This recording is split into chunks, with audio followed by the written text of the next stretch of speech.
Let me tell you about Amber. She's cool, laid back, doesn't really do too much. But her mama mouth runs like a faucet that don't know how to shut off. Every time something happens in Amber's life, it's like her mom's got a press conference lined up for the whole family to hear. If Amber got a new job, Auntie Brenda knows. If she broke up with her boyfriend, Uncle Tony's already cracking jokes about it at the cookout. She got a ticket she didn't even tell nobody about. Now Grandma is calling to pray for her in her reckless driving. It's like Amber couldn't keep nothing to herself. At first, she thought it was just her mom's being proud or whatever, 'cause you know how moms love to brag. But it started feeling like more than that. It wasn't just the good stuff. Her mom always made the bad moments the main event for some reason. She could be in the middle of family dinner, and her mom would go, "Y'all, let me tell you how Amber forgot to pay her light bill last month." She was sitting in the dark like she's still in the Stone Age, and everybody would laugh while Amber sat there like, "Really, Mama?" She'd laugh it off to keep the peace, but inside, it felt like her mom was putting her on blast for entertainment.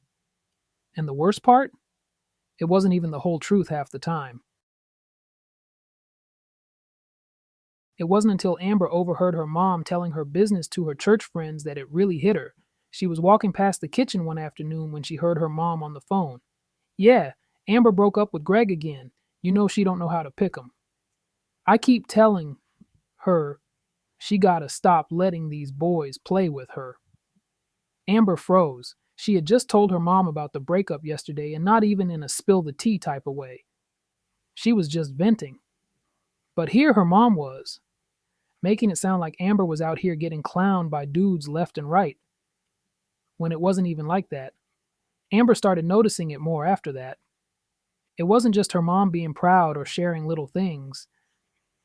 It was like her mom added her own little twist to make the stories sound messier than they actually were. And it wasn't just about Amber. Her mom did the same thing with her brother Alex, her cousins, and everybody else. If Alex skipped class once, her mom would tell the family he was failing out of school. If Amber's cousin missed church, suddenly they were falling off. It was like her mom thrived on making the worst out of every situation. Amber couldn't lie. It made her mad. But mostly, it made her sad. She wanted to trust her mom, wanted to tell her things without feeling like the whole family was going to be in her business. Amber started holding back. When something good happened, she'd almost call her mom, but then she wouldn't. And when she was going through it, she'd just sit with it on her own. It wasn't even like she wanted to keep stuff from her mom, but the thought of her aunties knowing about her dating life or her cousins hearing about her money problems made her stomach turn. She felt stuck. How do you tell your own mama to stop running her mouth without sounding disrespectful? Amber knew how her mom would take it. She'd flip the whole thing around, make Amber seem disrespectful and aggressive. "I'm just worried about you, baby. That what I always talk about you." Amber could already hear it, and the last thing she wanted was to hurt her mom's feelings. But at the same time, Amber was tired.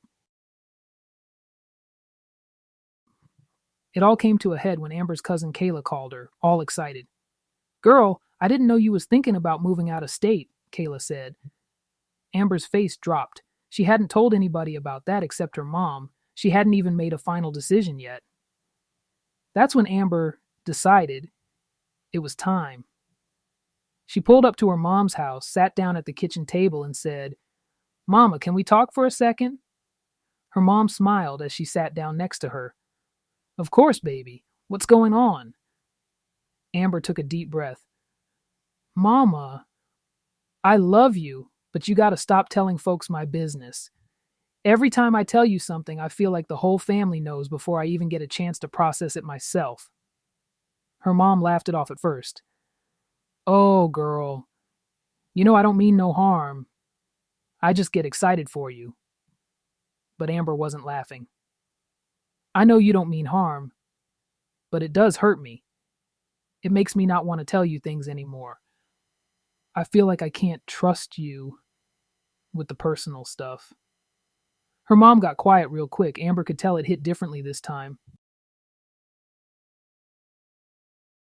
Amber's mom didn't take it perfectly. She got defensive at first, saying Amber was too sensitive and that families are supposed to talk. But Amber stood firm. She told her mom straight up, I love you, but if this keeps happening, I'm going to have to keep things to myself. I want to tell you stuff, but I can't if you keep telling everybody else. That wasn't easy to say, but Amber meant it. The next few weeks were weird. Her mom tiptoed around certain topics, and Amber could tell she was trying not to slip up. There were a few close calls, but Amber didn't let it slide. Whenever her mom started oversharing, Amber would gently remind her, Mama, remember what we talked about. It took time, but eventually her mom caught on. Amber wasn't playing about her boundaries, and little by little things started to change. Breaking that chain wasn't about cutting her mom off, it was about making sure she protected her peace. And even if it took a minute, Amber knew she had done the right thing. Have you ever found yourself in a situation like this? Are you ready to recognize the chains in your life and start creating new links? Find out where you stand by playing the Generational Chain Breakers game by L.V. Davis, a powerful tool to help you identify toxic patterns and build stronger, healthier relationships. And don't forget to check out the Generational Chain Breakers soundtrack, the perfect playlist to inspire and motivate you as you begin your chain breaking journey. Let's rewrite the story together. Spilling all my schemes.